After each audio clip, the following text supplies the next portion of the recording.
Recording in progress. Good evening, everyone, and welcome to the Malden School Committee. Today is Monday, March 4th, 2024. The time is 6 o'clock p.m. Our next meeting will take place on Monday, April 1st, no joke, Monday, April 1st, 2024, here in the chamber. This evening, we will pledge allegiance to our flag as we always do. We'll then have a moment of silence in honor of our veterans. Our clerk will then call the roll to ensure that we have a sufficient quorum of members to be able to meet this evening. And then we will get into this evening's agenda, which consists of the following: the approval of minutes from February 5th, 2024. After that, our vice chair will then introduce this evening's interpreters. We will then go into public comment, which at that time, anybody wishing to address the school committee can do so. We only ask that you state your name and address for the record. There will be a 3-minute time limit per person, and we'll have public comment open for a half hour is what we typically do, right? Half hour, okay? And then we will get into the superintendent's report. She will provide district updates and highlights. Then we will go into subcommittee reports, of which we have two. Ms. Spadafora, chair of the budget subcommittee, will provide an update, and we will stay with her on the superintendent search committee update. Then after that, we'll go to motions and resolutions, of which there are three. First has to do with the superintendent search committee membership. Then the other one has to do with substitute teacher daily rate. And then finally, public participation at school committee meetings, Ms. Sharon Rose Zeiberg. From there, we will then take points of personal privilege from the members, and then we will entertain a motion to go into executive session for the following purposes. Number one will be to entertain approving the minutes from November 13th, 2023. Number two will be to approve the executive session minutes of December 4th, 2023. Number three, approve the executive session minutes of January 18th, 2024. Number four, approval of the minutes of February 5th, 2024. Number five, this will be Mass General Law, Chapter 38, Section 21A, Subsection 7, to comply with or act under the authority of any general or special law or federal grant-in-aid requirements. This has to do with the open meeting law, Mass General Law, Chapter 38, Section 22, Subsection F. And this is about the review and discussion of the release of the executive session minutes from November 13th, 2023, December 4th, 2023, January 18th, 2024, and February 5th, 2024. Item number 6, this is Mass General Law, Chapter 38, Section 21A3, to discuss strategy with respect to collective bargaining or litigation if an open meeting may have a detrimental effect on the bargaining or litigation position of the public body and the chair so declares. So this is Malden versus Supervisor of Public Records. Number 7, this will be to conduct strategy sessions in preparation for negotiations with non-union personnel, specifically Assistant Superintendent of Multilingual Education in Title III. The 8th item on the agenda is to conduct strategy sessions in preparation for negotiations with non-union personnel. This position is the Assistant Superintendent of Curriculum Instruction and Assessment. Number 9, this is to conduct strategy sessions in preparation for negotiations with non-union personnel. This will involve a salary review for the executive assistant to the superintendent. Number 10, this will be to conduct strategy sessions in preparation for negotiations with non-union personnel. This has to do with the school committee clerk stipend. Number 11, this is to discuss open meeting law complaints as follows. Number 1, February 5th, 2024, filed by Bruce Friedman / Open Commonwealth against the members of the 2021 Malden Public Schools Superintendent Search Committee, number 27. Number 2 is February 23, 2024, filed by Brian DeLacy / Malden News Network against the Malden School Committee, number 28. The third one is February 26, 2024, filed by Bruce Friedman / Open Commonwealth against the Malden School Committee, number 29. And then the last one here is February 29th, 2024, filed by Bruce Friedman / Open Commonwealth against the Malden School Committee / Superintendent Search Committee, number 30. And I spoke too soon. March 4th, 2024 is the fifth item, filed by Bruce Friedman / Open Commonwealth against the Malden School Committee. And then it says number 31. I think that's a back-end coding there. And then that's it. So depending on what happens in executive session, we may come back out into public session and act on some of those items. From there, we would then move adjournment until our next meeting. So are there any questions of the members about where we are and where we're going? All right, if not, why don't we first pledge allegiance to our flag? I pledge allegiance to the flag of the United States of America and to the republic for which it stands, one nation, under God, indivisible, with liberty and justice for all. I'd ask everyone to please remain standing for a moment of silence in honor of all those who have fought for our country and continue to do so today.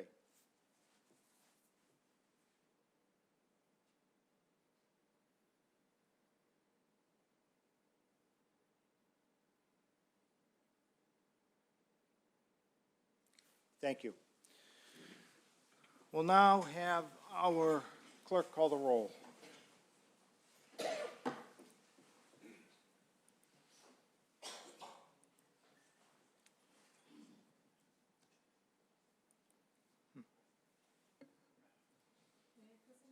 Here. Mr. Jones? Here. Mr. McCarthy? Here. Ms. Spadafora? Here. Ms. Malden? Here. Ms. Hawkins? Here. Mr. Brady? Here. Mr. Bernal? Here. Mr. Zeiberg? Superintendent Here. Student Representative Abel? So we have a quorum sufficient to allow us to come together tonight. Let's get into the agenda. First up are these regular session minutes of February 5th, 2024. Any questions on those? Moved by Mr. Drummy, seconded by Mr. McCarthy. Everybody's had a chance to review them. Any questions, queries, qualms, concerns? Hearing none, all those in favor say aye. Aye. Anybody opposed? The ayes have it. The minutes from February 5th, 2024 are accepted unanimously. Let's go to our vice chair now, who will introduce this evening's interpreters. Thank you, Mr. Chair. So for those watching at home via Zoom, we do have interpretation this evening. You can select the channel at the bottom of your screen for the language that you wish to participate in. The channels have already been activated, so please just choose the channel that you would like to listen in on. We're good. All right, we're now at public comment. So this is an opportunity for members of the public to address the school committee. Public comment is now open.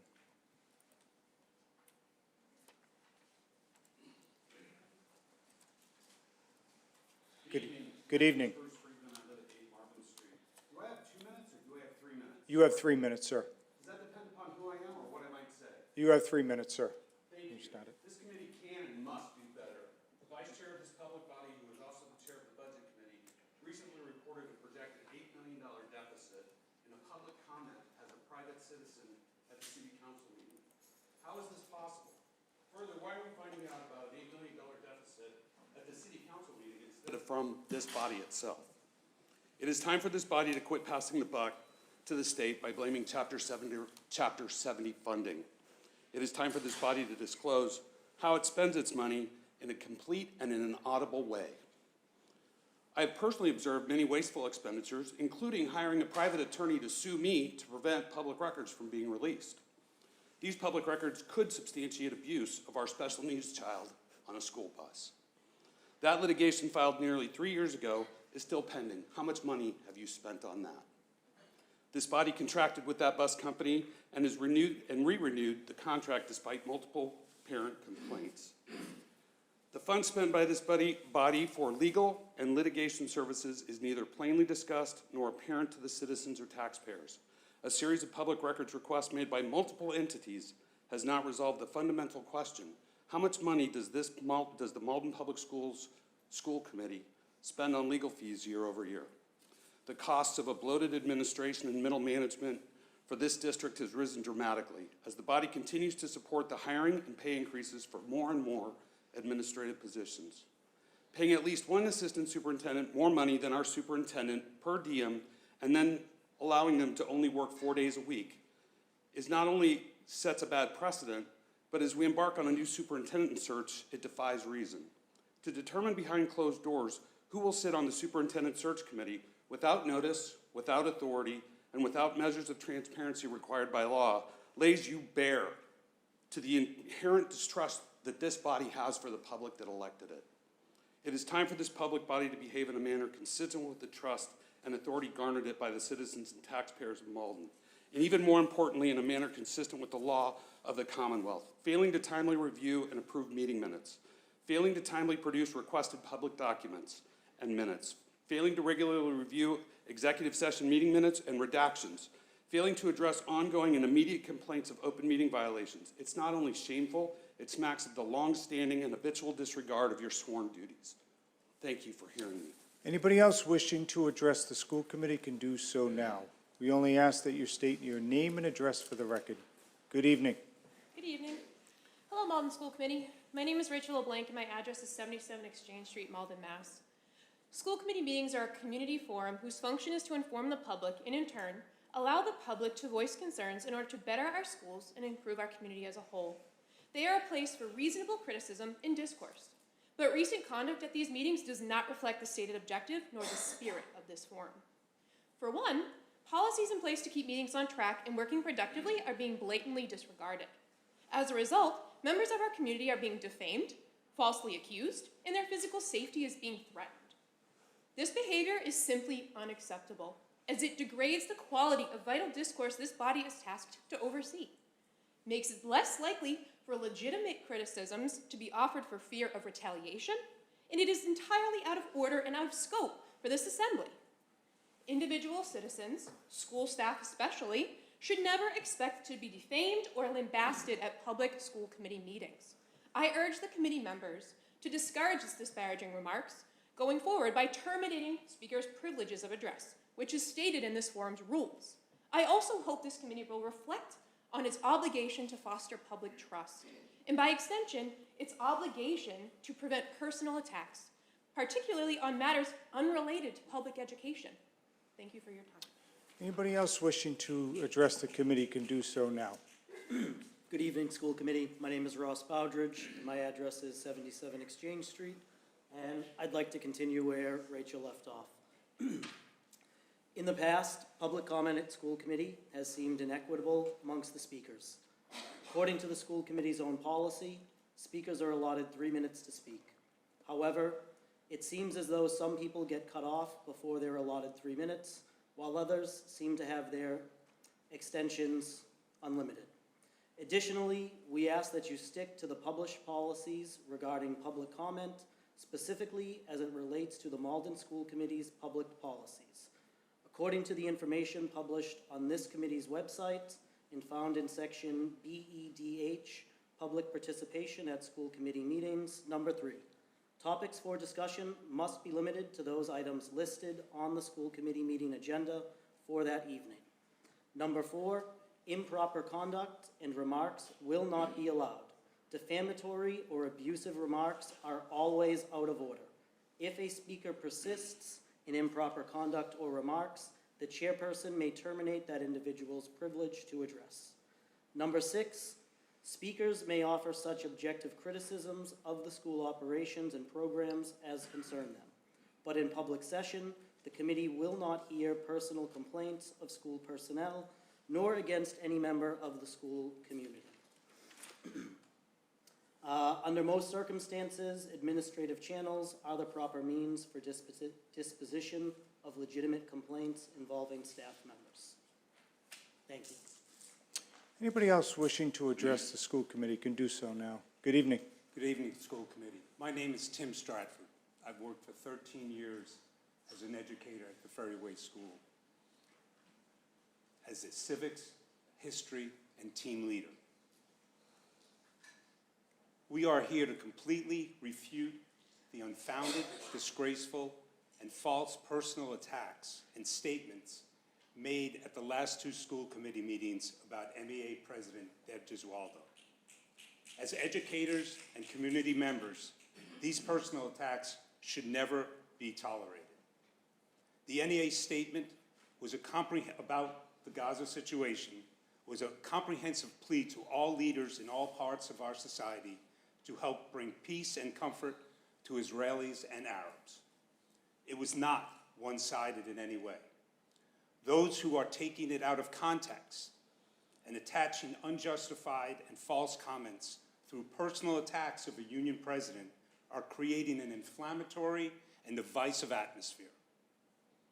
As educators who help our students understand the proper and decent way to debate and discuss important and sensitive topics, the first and most important rule is no personal attacks.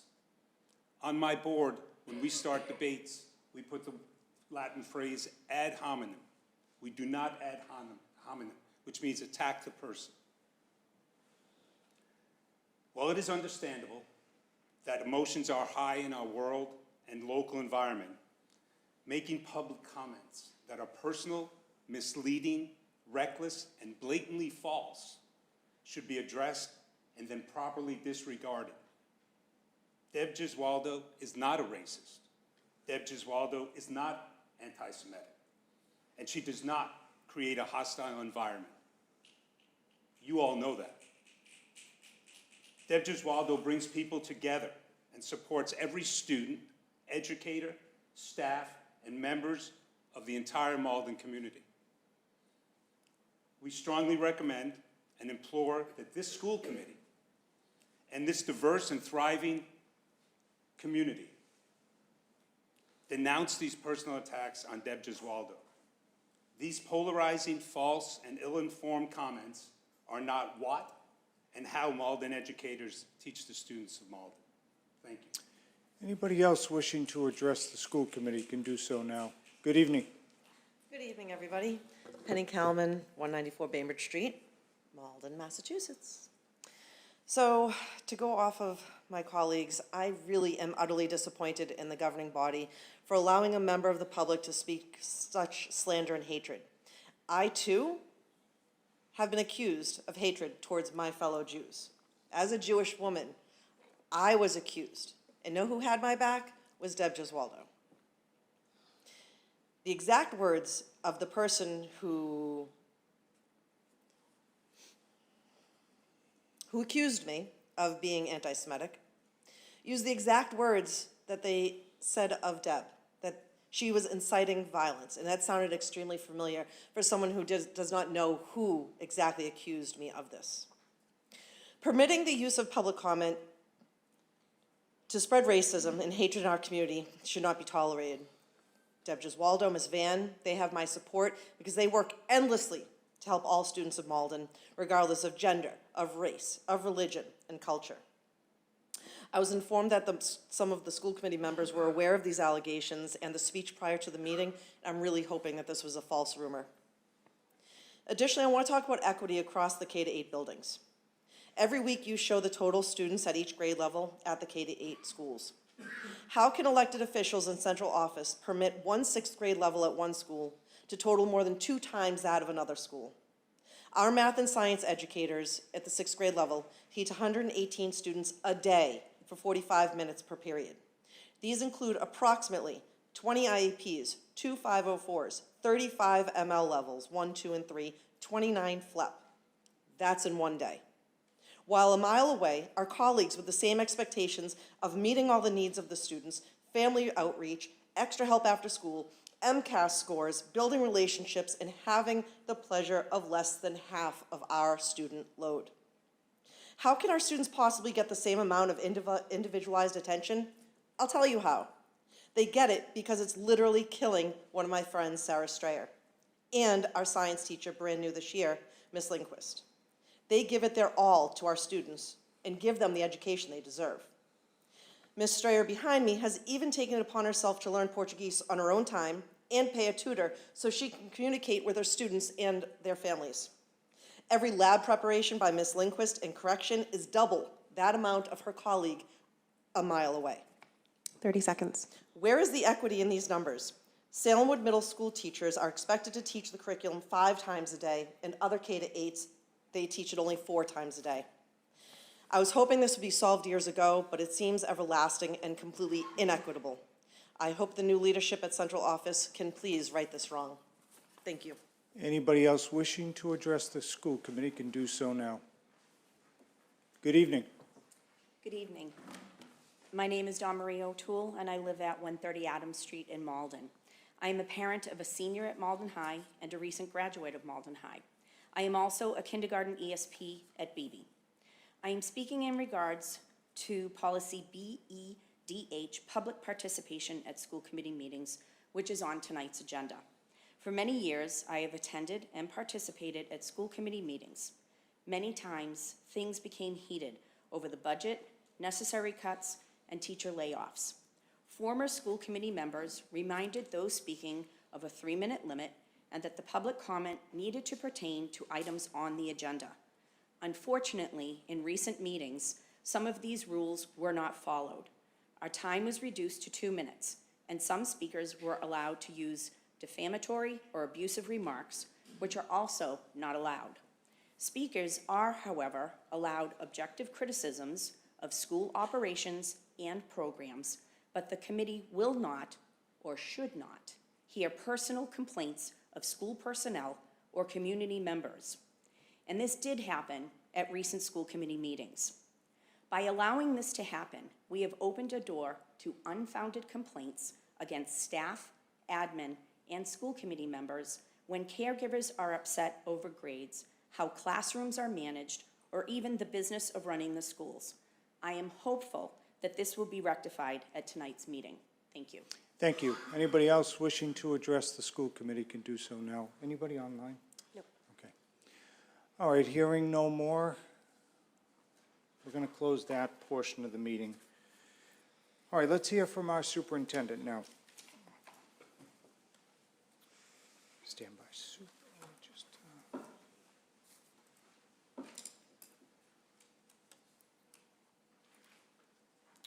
second.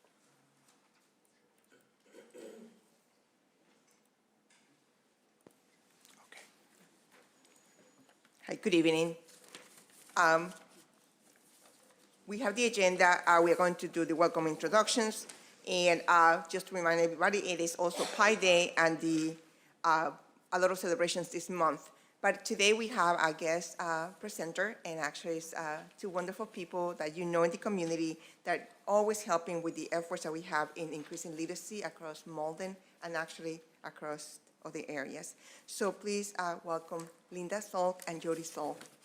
So Malden Reads, go ahead, take it away. Thank you very much, Superintendent Noriega Murphy. My name is Jody Zalk. I am here tonight representing Malden Reads, and we were hoping, thank you, to have our slides on screen for everyone to see. And I'm here representing Malden Reads along with a bunch of our committee members here, as well as with our team from Urban Media Arts and the Malden Public Library. We wanted to introduce our 14th year to you, introduce our book of the 2024 season, and provide books to committee members. Thank you. Who's controlling? Thank you. Okay. So we wanted to let you know about the 2024 season. We wanted to highlight the connections with Malden Reads among the community, and in particular, the partnerships that we have. And many of the partnerships that we have are we feel very special about. They are very special partnerships with our schools as well as with school committee members. I'm thinking of school committee member Mr. Gray participating in our Winter Wonderland event this past holiday season. And you can see here on the right-hand side, our book for this year is Being Human, the Unrepentant Memoir of a Disability Rights Activist. And this is a memoir by Judith Heumann along with author, editor, Kristen Joyner. This is a very serendipitous evening that we're here tonight because this is the first anniversary of Judith Heumann's passing. So it feels very special for us to be together with friends, with educators, with parents, to be thinking about how the world has changed because of people and activists like Judith Heumann. And we know that about 50% of students in Malden Public Schools have an IEP or 504 plan, and her work in particular has made a difference. So I wanted to just share a quote in Judy Heumann's memory on her first anniversary to help frame why we had selected this book this year. The ADA, the Americans with Disabilities Act, helped open building doors, allowed us to earn an education, and made it illegal to discriminate against a qualified person for employment. We should celebrate the strides we have made, but there is still work to do. The way society thinks about disability needs to evolve, as too many people view disability as something to loathe or fear. By changing this mentality, by recognizing how disabled people enrich our communities, we can all be empowered to make sure disabled people are included. Okay, thank you. Next slide. So along with Being Human, there are two other books that really focus on Judy Heumann's work and her life as an activist. Rolling Warrior, that's a middle school adaptation of her book. There's also Fighting for Yes, that's a picture book. And these are all of the companion books that we will be delivering to the Malden Public Schools for the librarians and educators to be reading with students. We wanted to focus on a range of disabilities and a range of differences across the different grade levels. We wanted to make sure that we also mentioned that the books, as always, are selected in partnership with educators and librarians. We want to also highlight for you this year's kickoff and wanted to thank some of you for joining us there.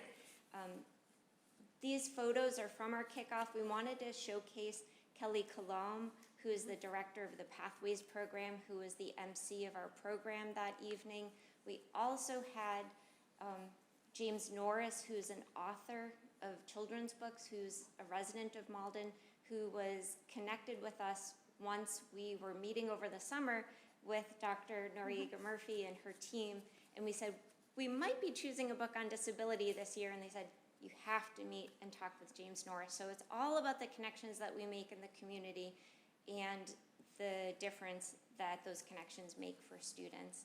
The other two photos here are related to the resources that we were providing. We also invited folks from the Bionic Project, the MBTA folks who were showcasing their involvement with disability access.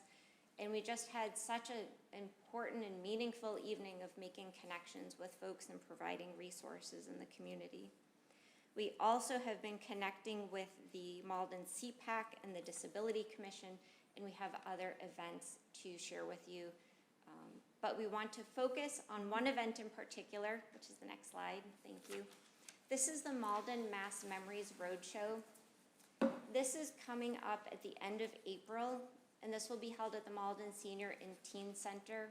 Some of you may remember this when we were initially planning this and then COVID hit, and we started a program at that time called a Stuck at Home edition of the Mass Memories Roadshow. We are finally having it in person.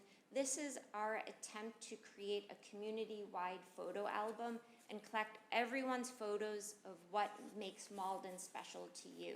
So we hope that everybody will come and participate, bring your photos or bring your phone, and that helps to have your voice, and a picture is worth 1,000 words. So we really want to have all of your stories shared as part of our community archive that UMass Amherst will be, UMass Boston rather, will be putting together for us as part of the roadshow. Next slide. I wanted to share a couple of the photos that we had collected during the Stuck at Home edition, both from a former student from Malden Public Schools as well as educators and city councilors. We do need volunteers at the event. We are partnering with some of the student groups, so we're very excited to have their energy and their participation. We invite everyone to either volunteer, connect with classrooms and projects related to the roadshow. So we'll be sharing that with the schools as well, and really wanted to welcome everyone and have that on the calendar for April 27th. Our other events and dates will be posted and are starting to be posted to our website.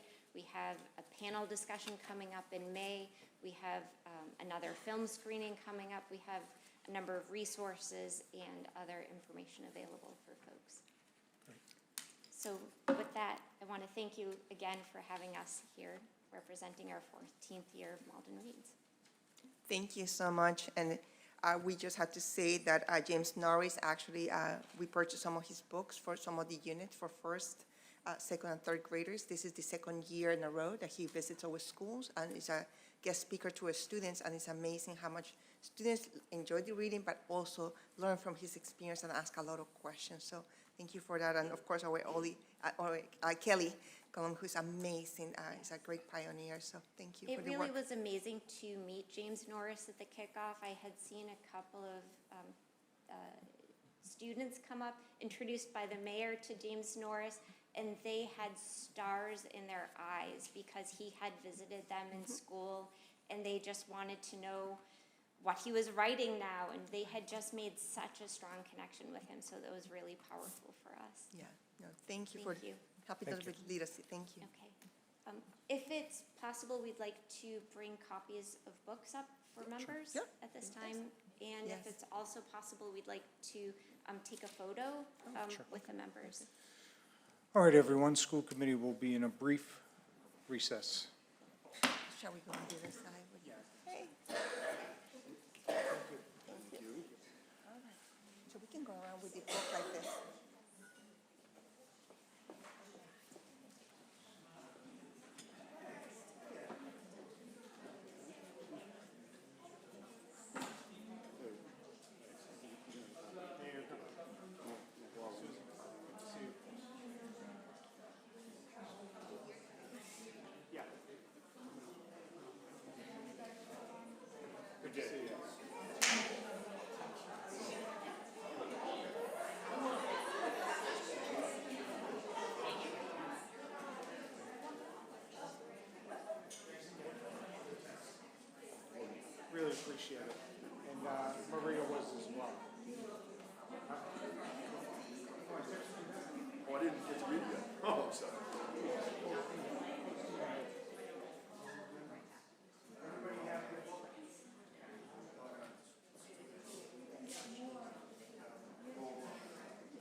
Okay, school committee is back.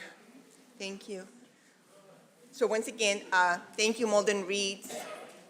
One of the things that we are trying to do more and more is for students to experience, reading the book is great, but we have so many, well, amazing authors in Malden, and thank you, Mayor, for the introduction to James Norris, that we want to invite more and more people to come and talk to our students who have a lot of questions, so now the reading becomes alive. And Jen had the time, actually, to talk to James, so we are planning, working very closely with CPAC to see if he can also join us to talk about his experiences as an adult. Once again, thank you, everybody, and we are going to move to the next. I'm sorry, it's Women's History Month. How can I forget that? And also School Social Work Week, but we know it's no only 1 week for our amazing social workers, adjustment counselors, is the entire year. It's 365 days, and it's very hard work, so thank you for all the work that you do. And, yep. Just a reminder, and I'm sure your phones have been ringing all afternoon about the professional development and early release tomorrow. It's at 11 o'clock a.m.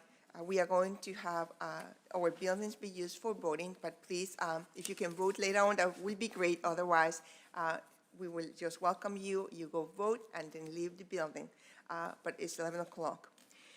This work has been done by Erin Craven. So thank you for your vision, your passion, and Emily's also thank you for doing this. This is the 8th graders who are going to go to the high school. So we know parents have, caregivers have a lot of questions. So there are going to be 2 different sessions. March 14 is going to be remote, it's going to be via Zoom, and also in April 11 is going to be in person for anybody who wants to learn about what are the choices, what are the the courses that students can take in the high school when they're going to go from middle school to the high school. We are very excited about this.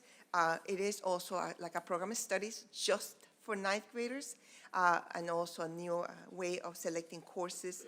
We know that we are a mass scored school, so therefore we want to make sure that students know what courses they need to take in 9th grade, 10, 11, and 12, so they can start thinking about the trajectory when they go to college, career, and beyond. So thank you for the work that you have done. So parents, caregivers, please join us in any of these 2 sessions. Another exciting thing that is happening is that we are getting ready to have a hiring fair this Saturday, and it's March 9 to 11 at BB. And this is to start recruiting for next year. We know that there will be some vacancies. We have some positions that were never filled this year, so we want to make sure that we're going to start early on. On March 16, we have a team of people that are going to go to another hiring fair that another one of our sponsors and supporters are hosting. So we are trying to recruit as much as we can, so all the schools will be able to be hopefully fully staffed for next year. So please, if you can share this with your friends, with anybody else, that would be great. Now we're going to go back to the enrollment, historical enrollment. As you can see, our enrollment as of today, as of March 1st, 6,524 students. We also collect attendance, and this is per month. Our school average is 91%, so we're still working, trying to make sure that our students are coming to school. This is a big effort from all the school principals and school teams trying to make sure students come to school. The district enrollment, once again, I always say this is per school, per grade level, so you can actually see what is happening across the district. And the beautiful thing about this is that we use these numbers to start looking for enrollment projections. Things change a little bit, but not that much. So please, if you want to learn more about this, it's a very exciting way to see our enrollment at Malden Public Schools. The Welcome Center, you can see that we have some applications on the queue, 48 applications for between grades 1 to 12. Kindergarten 4, and we started already the kindergarten registration. I'm going to show that this slide the next slide is about that. And there are schools that don't have seats available, and you can see that it's BB, Fairway, and Salemwood. Kindergarten registration is already open since March 1st. We encourage people to apply online, set an appointment, or come to the Welcome Center. This is for students who are going to turn 5 by August 31st, 2024. Next. Thank you. There's going to be an information session because sometimes especially for first-time parents who are going to enroll their students in the school, so for caregivers, it's very hard to navigate new things. So there's going to be information session. We are going to have all our staff from the Welcome Center to provide information and also to help parents to sign up online, or if they want to set an appointment, we are going to have it in different languages. So please come if you have any questions or you want to help somebody else in there, please let us know. It's going to be March 6th, 6 p.m. to 7 p.m. at Selenwood. Human resources, the update is that we see the numbers going down, which is great. That means most of our educators are working very hard to renew the licenses. We send emails, we are sending reminders. We are working very closely with the president of the MEA, trying to make sure that we are reminding educators to please renew their expiring licenses. Emergency licenses, we are still trying to support people to find out how they can actually get their license. Waivers, as you can see, they were down from 19 that we had before to 3. No license, we're still working with educators. SEI, we are also working with them. So of 160, it's 109. One thing with expiring licenses is that some of the educators here is because they're coming very close for the licenses to be expired, and sometimes you wait very close to the expiration date, because if you do it now, it just sets you back a little bit earlier to renew. So we are going to continue encouraging our educators to please, and leaders to please renew their licenses or to take care of the SEI endorsement. Once again, we are sending emails and trying to make sure that when they call us, we respond to the emails.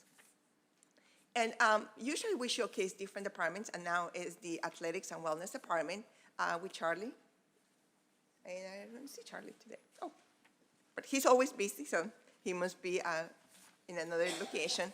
So people ask, how many teams we have, what is the enrollment.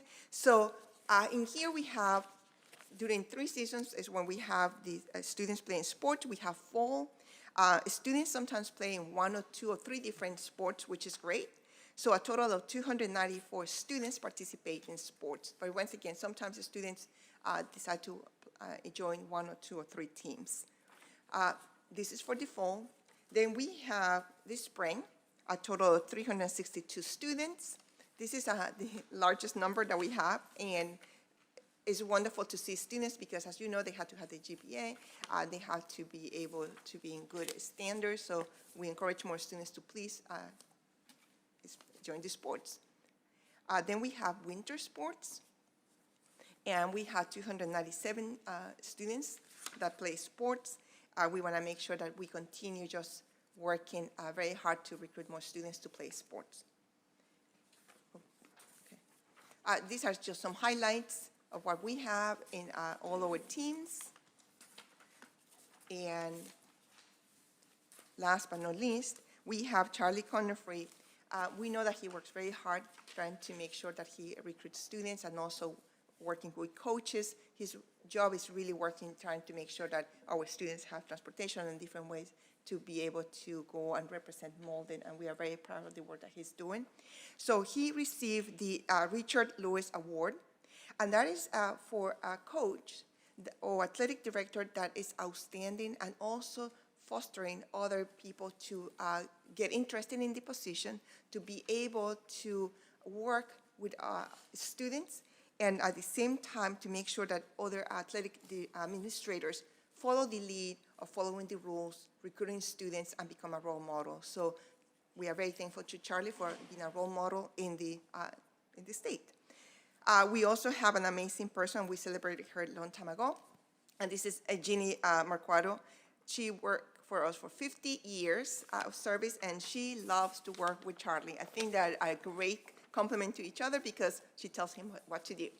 So it's amazing. So with that, we are going to go to our video from Selenwood School, and I want to recognize our 2 principals that are here tonight, and that is Ms. Van and also Dr. Murphy. All right, so This is going to work. It has to work. There's no embedded link. Oh, it is in the presentation? No way. Let me. Yeah. It's in your email as a share. Did you have anything else, or was that That's it. You want me to continue? All right, while we wait for that, any questions of the members about the report presented? Any questions?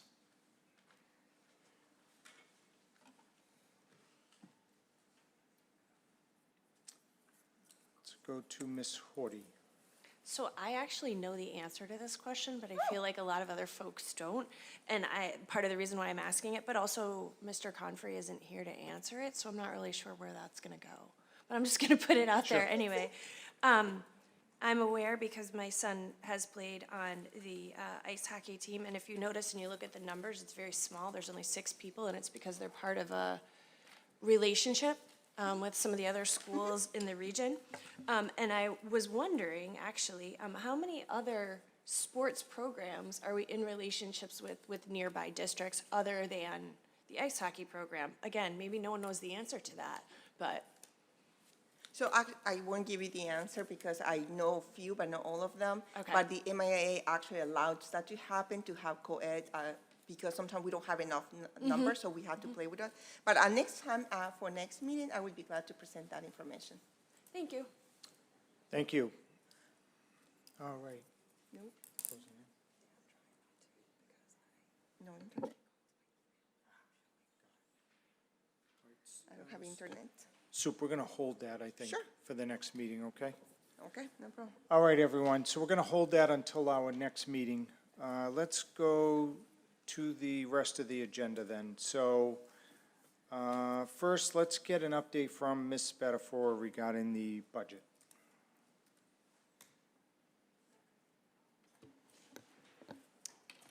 Thank you, Mr. Chair. Let me just make sure that our Zoom is back up. Apologies, there was no embedded link in the presentation trying to get into everything. Maybe I can get it up after subcommittee reports, but very quickly, or not too quickly, Budget Subcommittee. The Budget Subcommittee met on February 12th. This was a very high-level view of the budget and a discussion surrounding the Chapter 70 funding and next steps in the budget process. As was brought up in the last meeting, our Chapter 70 increase is a little over $600,000, with an overall increase, including our city contribution, approximately $3.5 million. On February 22nd, I was able to join our chair, Mayor Christensen, in a meeting in Boston with some key people that basically decide on whether or not it's worthwhile trying to fix the Chapter 70 funding formula. And we were able to meet with Deputy Secretary of Education, Tom Moreau, along with all of our state legislators, and take a look at what's wrong with our community's formula. So there's multiple communities that are suffering, all for different reasons, a lot with inflation rates, and everyone at the table agreed that the formula is flawed for Malden, but nobody quite has an answer for how we can be properly funded and where we go from here. And I'll be quite honest, nobody wants to actually take that first step. When speaking with our state legislators, nobody wants to be the one to put themselves out there to say, yes, it is flawed for Malden, might not be for this community, and they may have to give a little bit back, but Malden is truly suffering. And nobody wants to take that step. Nobody wants to be that person. So we continue to fight. I know our chair is working on getting meetings with going higher up and hopefully maybe even getting to our lieutenant governor. So in the meanwhile, our finance director is working diligently with the superintendent to meet with principals to really look at our budget in a needs versus wants, and whatever we can do to make sure that we are able to keep everything that we need for our students. I did speak before our city council last week and threw out a very large number, and that number has since been scrubbed and has come down drastically.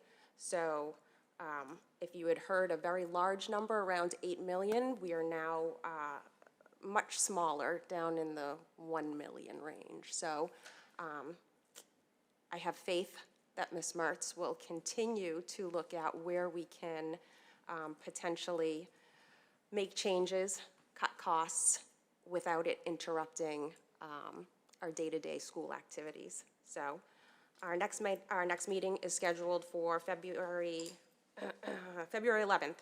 Thank you, March 11th. The city's strategic planner is actually going to come in and guest speak to discuss the funding formula and how this not only affects our schools, but the city as a whole, to hopefully better understand. We keep on saying formula, formula, formula, but what is it about the formula that is affecting the schools? So I know that while I understand it, I don't fully understand it, and he has a really great grasp on it, so I think this will be really imperative for the community and for members to fully understand what we're up against. And that's where we're at. So what time is that and where? So that is 6:30 via Zoom.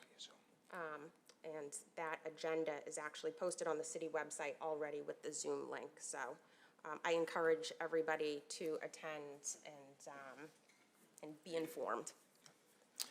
Any questions? Hearing none?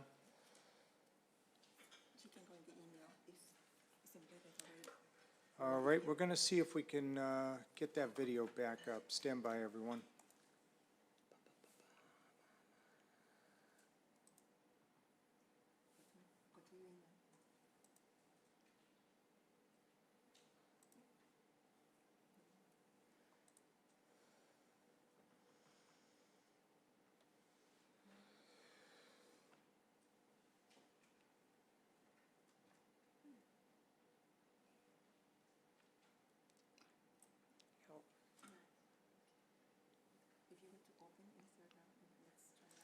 That's what I hit. Oh, did I? Oh, there we go. Oh, okay, so hold on.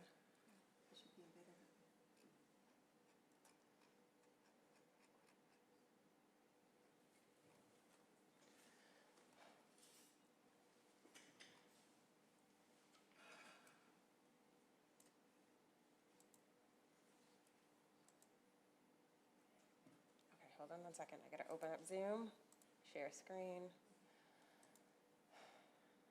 Here, share.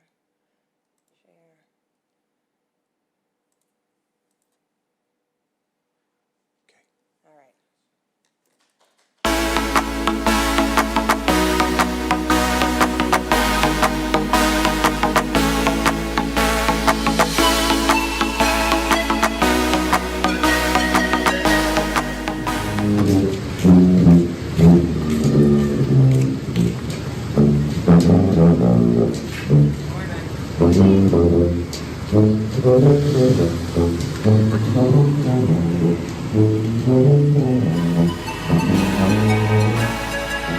Hello and welcome to Salemwood. I'm Principal Miss Van. This is Assistant Principal Miss McGonigal, Miss Wright, and Miss Reedy.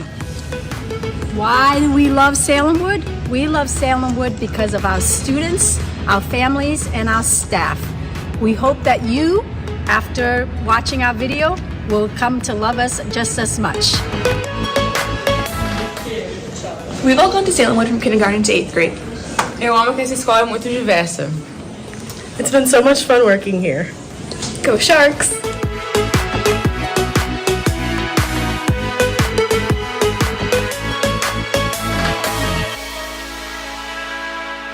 We love being part of the Salemwood community because of the rigorous activities and academic programs that they have here, and the winter, fall, and summer festivals. I like this school because there are nice kids, nice teachers, and it's just a really big school to get friends.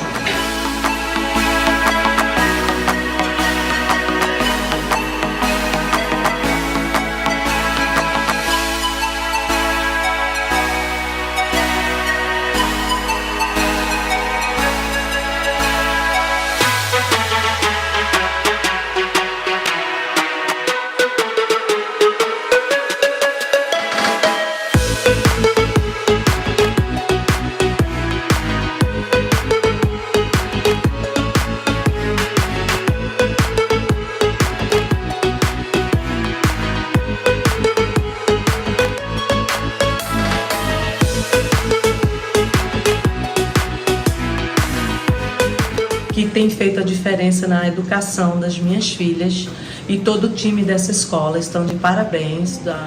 Aqui dá boas referências à comunidade brasileira, toda latina de Massachusetts, pela Malden School ser um exemplo de escola. Obrigado mesmo. Obrigado, Miss Van, obrigado esse time fantástico que tem dado suporte às nossas filhas através de todo o processo de educação aqui. Fica aqui um grande abraço a vocês, todo o time, senso de super gratidão.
Very good. Okay, very good. Thank you, Superintendent. Now, back to the agenda, everyone. So we just did the budget update. Now, the Superintendent Search Committee, Ms. Spadafora. Thank you, Mr. Chair, and thank you, Superintendent. Sorry about the technical difficulties there, but worth the wait. Superintendent Search Committee. I will start this off and hand over to my co-chair, Ms. Rose Zeiberg, for any input, but just an update since our last meeting. We put out 2 volunteer forms, one to caregivers and one to Malden Public School staff members to gauge interest in being a part of the next Superintendent Search Committee. Both of those went out and came back in, and the key questions on both of those forms surrounded around why would you like to volunteer, as well as what school do you represent. And specifically for caregivers, we really wanted to make sure we had representation across all demographics when it comes to general ed students, students that have IEPs or 504s, and students that may be English language learners. So in that, we sent out and received, I wish I had the numbers in front of me, it was over 30 educators and over 30 parents that responded that they were interested in being a part of the process. Ms. Zeiberg and myself had discussed doing a random choosing, and as that was done a couple of years back, and decided we didn't want to chance doing something randomly and say having 3 parents that were all chosen from Linden, or 3 parents all chosen from Ferryway, or all parents of general ed students. So in looking through the responses, we came up with a list that is under motions and resolutions of committee membership that we feel really represents the district and the students and what we're looking to accomplish. All right, why don't we segue there? Ms. Rose Zeiberg, do you have, just before we jump over there? Okay, thank you. Just to also add that one of the things that we looked at in addition to sort of the areas was also trying to make sure grades and schools were represented. So that what became interesting was to see there might be somebody that and just to put it out there too, what I ended up doing when I looked at the list, I did not look at names. I looked at the applications, and then I started sorting by schools and grades, because I also didn't want everything just to be, you know, K to 5. Well, wait a minute, that's giving us a pretty limited view. So really tried to get the broadest scope that we could, and I had various scenarios of, well, maybe if this slate or this one, to see what worked to get the biggest spread, which was very thankful then when some people would have, you know, kids in multiple grade levels. was helpful. But just to say that the level that I went through, and again, I looked at that criteria and then looked at names because that had come up. And I do believe in that everybody does need to have a chance to participate in this. So I want to thank everybody who did that. And just to add that it was that level of trying to get that broadest scope of what we could do, but also keep the numbers realistic, to not make this too unwieldy for people. And just to add that the part about with making things completely random, when I spoke to MASC about that, they had said, never, ever do that. This is my first time being on a search committee, so I'm taking things to heart. That's who we hired. They said, never do it. I thought, well, okay, that's good enough for me for that part. But again, just thank everybody for putting stuff in. Some of the decisions, it just became difficult to try to get in, and there's still one little category that I'm like, ugh, I wish I could have gotten more. But we also have to realistically pick from people who submitted. So keep that in mind too, that some of the things that you look at, you might go, wait a minute, huh? Well, you can only pick what gets submitted from those. So just putting that there so people, and if you have questions, just give me a call. I'm happy to talk to you about it. Very good. That's why I chose her. Right? She's very thorough. So with that being said, the committee here was provided a list of those that were chosen, so I'm just going to go through that. Obviously, the school committee representatives are myself and Ms. Rose Zeiberg. Principal representatives, we only received one person, and we went with that one person, who is Mr. Adam Weldi, Okay. principal representative out of the Forestdale School. Assistant principal representative will be Ms. Jane Wright out of the Salem Wood School. Also, when speaking with MASC on representation, we really wanted rank and file members of the union. So Unit A representatives, we have Todd Cole from Malden High School, Sonia Miller from Linden School, and Dr. Brian Sheehan from the Salem Wood School. Unit B representatives, Kara, I'm going to butcher your last name. You'll learn it over the next few months. Kara Hovhanessian.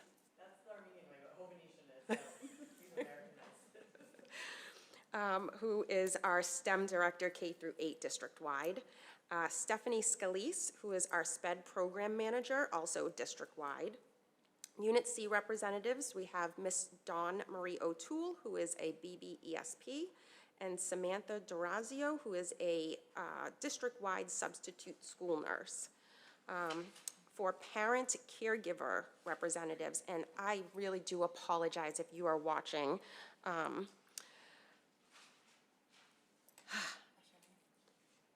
What's that? See, that's exactly how I was not going to pronounce it. Ashanif Befakadu, who has children in the district. Baby School represents a variety of actually multifacets, family in the district. Joshua Gold, who is a caregiver out of the Linden School, if I'm correct. I didn't write it down either. And then Heather Siegel, who is actually representing our out-of-district students. And then we also have brought in Amanda Saeed, who is our CPAC advisor, and our student representative, who sits next to me, is going to represent our student body. So although Meki couldn't be here, she's very excited to be a part of the process. So that is your search committee. That was chosen by the chairs, but I would like to have it formally ratified here on the floor this evening. Do you want to add anything? Okay. So motion by Ms. Spadafora, seconded by Ms. Rose Zeiberg. Any questions? Everybody's had a chance to look it over. Clerk will call the roll. Mr. Drummond? Yes. Mr. McCarthy? Yes. Ms. Spadafora? Yes. Ms. Macklin? Yes. Ms. Harty? Yes. Mr. Gray? Yes. Mr. Bernard? Yes. Ms. Rose Zeiberg? Yes. Mayor Cousins? Yes, that carries unanimously. Substitute teacher daily rate. Thank you. Just to go back really quick, so on the Superintendent Search Committee, now that that has been ratified, we will be reaching out to committee members for an orientation meeting, and then we'll jump in full swing into some focus groups and forums within the district with key partners like our CPAC, our LPAC, so on and so forth. So stay tuned to all the committee members. Substitute teacher daily rate. This came before the Budget Subcommittee back in October and was actually voted and approved in our November school committee, November 2023, full committee meeting. To give some background, what we voted on was to bring up the substitute teacher daily rate to $100 per day for those without a degree, $125 per day with a teacher certification, $135 per day retired teachers. It was brought to my attention that we have some questions concerning the verbiage and or pay if it is somebody that has a degree but no teaching cert. And we don't specify that. So I would like to send this back down to the Budget Subcommittee to be reviewed once again. Motion by Ms. Spadafora, seconded by Mr. Bernard. Everybody clear on that aspect of the policy? All right. All those in favor say aye. Aye. Anybody opposed to that? Hearing none, that carries unanimously. All right, now over to Ms. Rose Zeiberg. Public participation at school committee meetings. Yes, this will be to make a motion to send BEDH public participation at school committee meetings to the policy subcommittee. As we heard tonight, there are lots of questions about what's going on with the policy and with public meetings. I also had questions and had started doing some looking, and there's different things. We have to make sure that we are actually in alignment with sort of the current state guidelines, current state laws, and I want to make sure that all of our policies actually are following that so that they can be valid. So I think it's very important that we start reviewing all of our policies, honestly. Welcome, guys, whoever's on policy with me. I'm the policy chair, and I've been starting to go through and read everything and seeing, we have to make sure that we are actually in alignment and that everything, if we have to make changes, we have to make changes. I've gotten information from the district attorney's office, Middlesex District Attorney's Office, with sort of some things that are permissible, things like that we'll be reviewing when we go to the subcommittee. So, yeah, that's it, the motion to send it to the policy subcommittee. Second by Mr. McCarthy. Any questions on that, everyone? Let's go to Ms. Hoodie.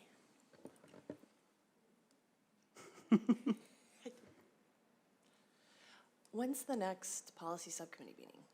We'll have to be setting it up. That's, It's yeah, not- percentage, it's not right, set it's not yet. a stand, Okay. yeah, it's not a standard, so I'll be working with everybody to get their schedules all coordinated. And will that, do we know if that'll be virtual or in person? I actually really prefer in person, Okay. but then there's always, believe we also always try to get the room where we can, right, there'll be Yeah. a Zoom element to it. Thank you. Okay, thank you. Anybody else? All those in favor say aye. Anybody opposed? The ayes have it, that carries unanimously.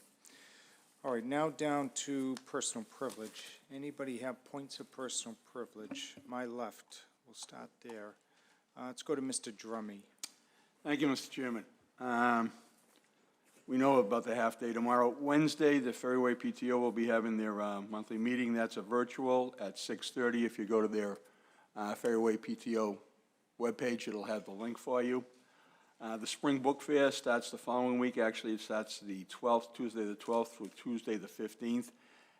It's during school hours, normal school hours, but on the 13th, that Wednesday, there will be after school, excuse me, there will be after school hours for parents that want to participate. And then they're having a painting night on February 22nd. It will be held at the school. Registration was done back in January. Children must be accompanied by a parent. They will not be allowed in if they're by themselves. So, and it's open to whoever wanted to, I mean, any age group or whatever. Mr. Drummy, that was March 22nd? March 22nd. March 22nd, yes. And that'll be held, I believe, in the cafeteria. And last but not least, I want to thank our principal. Isn't that nice? I worked with the man for 4 years, and I can't remember his name. I do, Adam Weldy, for inviting me to speak, to read at the school today. I had a fun time with a bunch of, I wouldn't call them children, they're very bright. They're little adults, I'll leave it like that. I want to thank Ms. Casgrain and Ms. Rock for letting me participate in their classroom. And just as a side note, Ms. Casgrain has been teaching 53 years continually here at Malden. No other, just 53 years, which I think is fantastic. So next year, put her in the state of the city, Mr. Mayor. And last but not least, and I told him I was going to tell him this, I like horror films.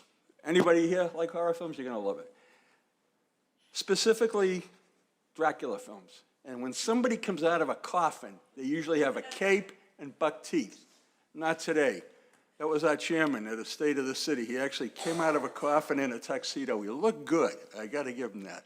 It was very well done, Gary. Thank you. I'm all done, Mr. Chairman. Thank you very much. Thankfully, yes. All right. Mr. Bernard. Thank you, Mr. Chair. Just a few announcements from the Salem Wood.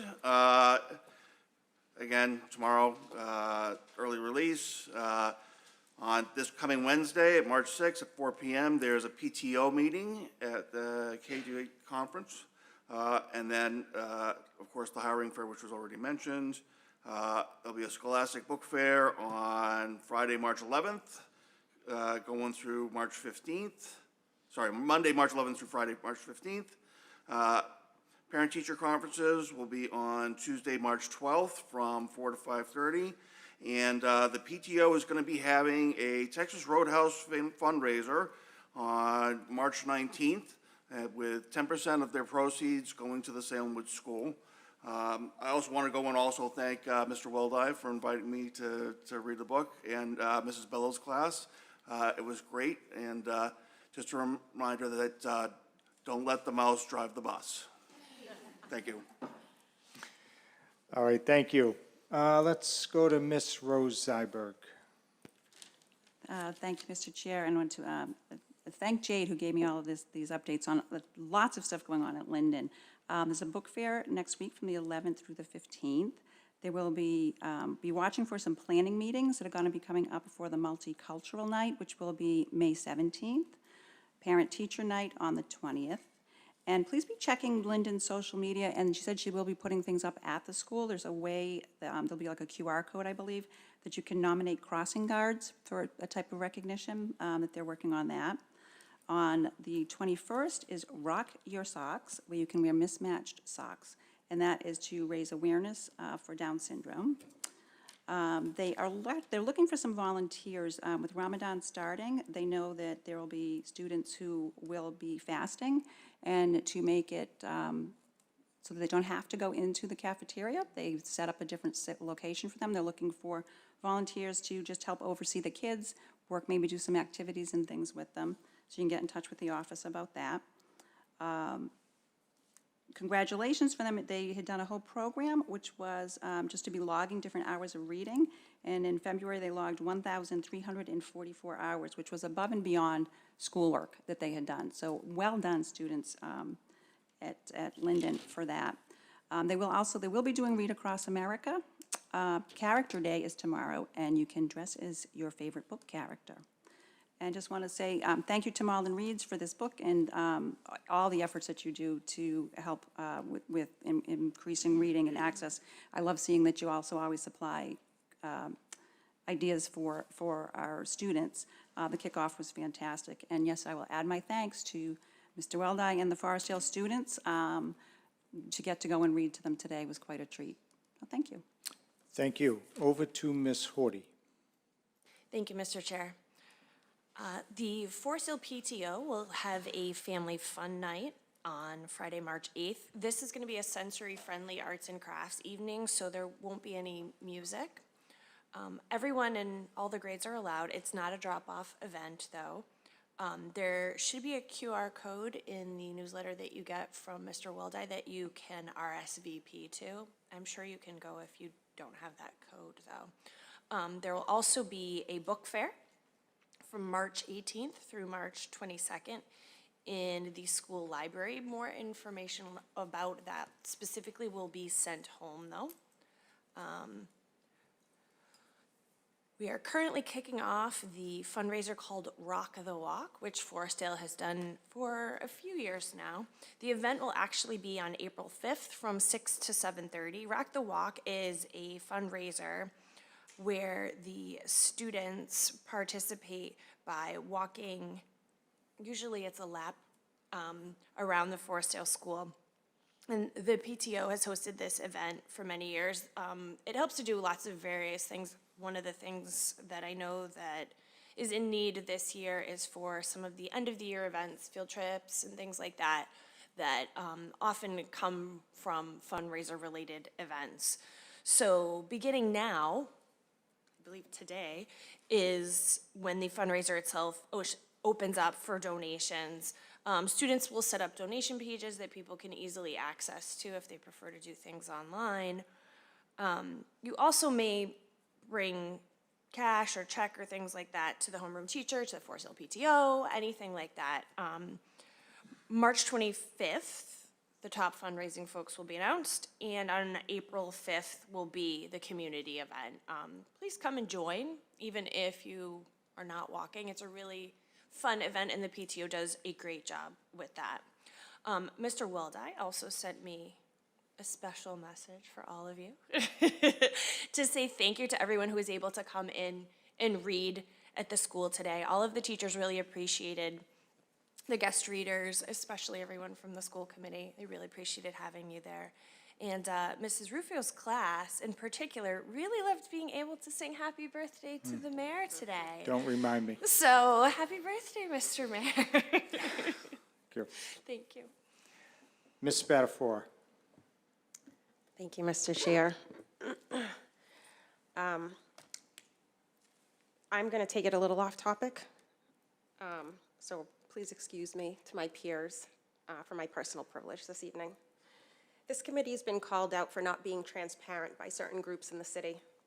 Recently, a local tabloid page wrote a story on the school district's finances asking where is the money going after I spoke at public comment before the city council.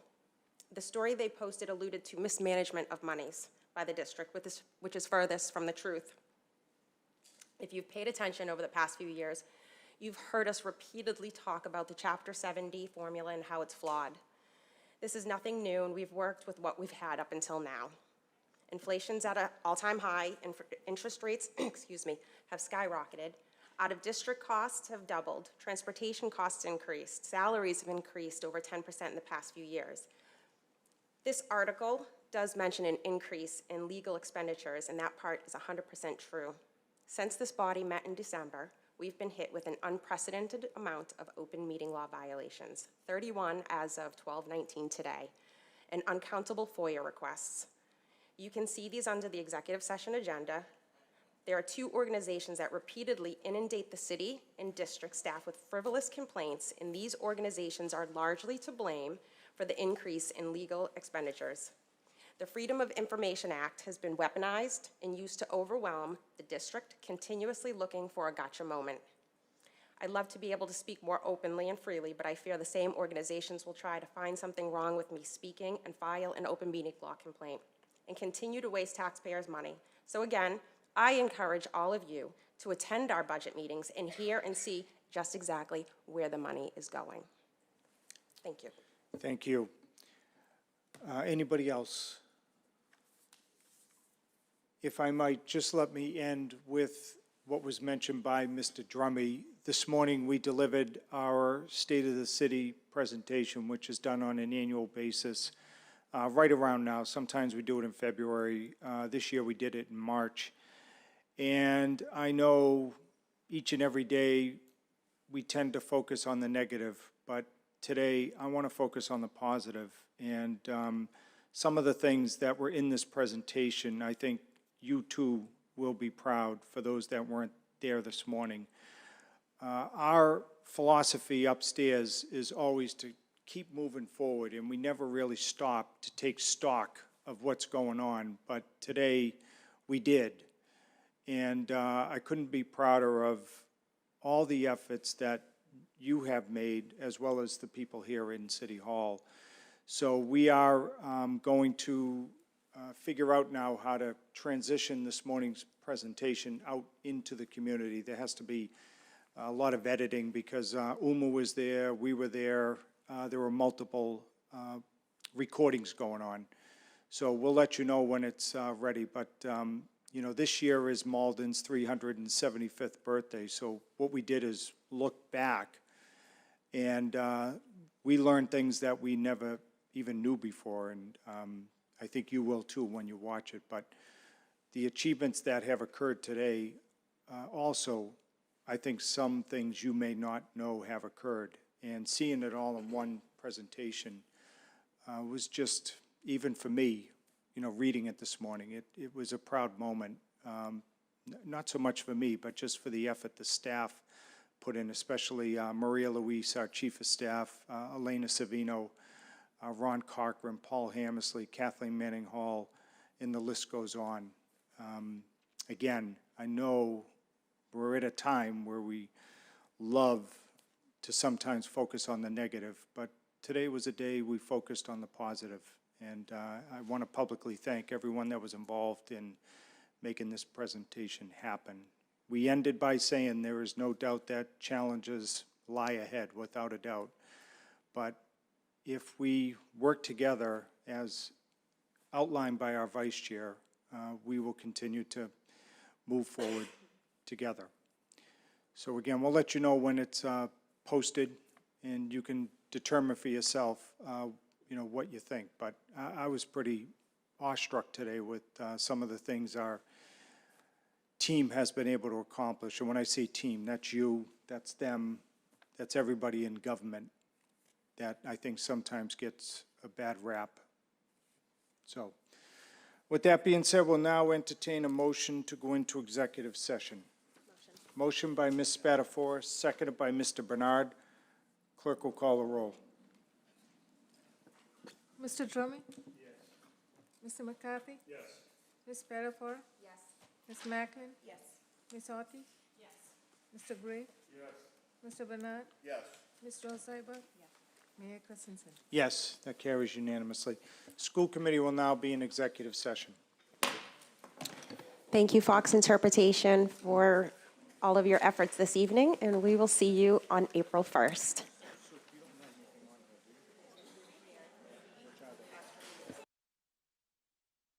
Recording stopped.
All right, everyone, school committee is back in session. We'll entertain, Recording in progress. school committee is back in session. We'll entertain any motions from the members. Motion by Ms. Spadafora. Thank you, Mr. Chair. I would like to make the motion that we approve the increase in school committee clerk stipend to $4,000 effective today's meeting. Seconded. Seconded by Ms. Horty. Clerk will call the roll.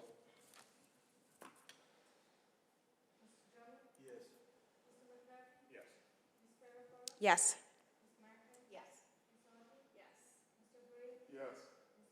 Yes.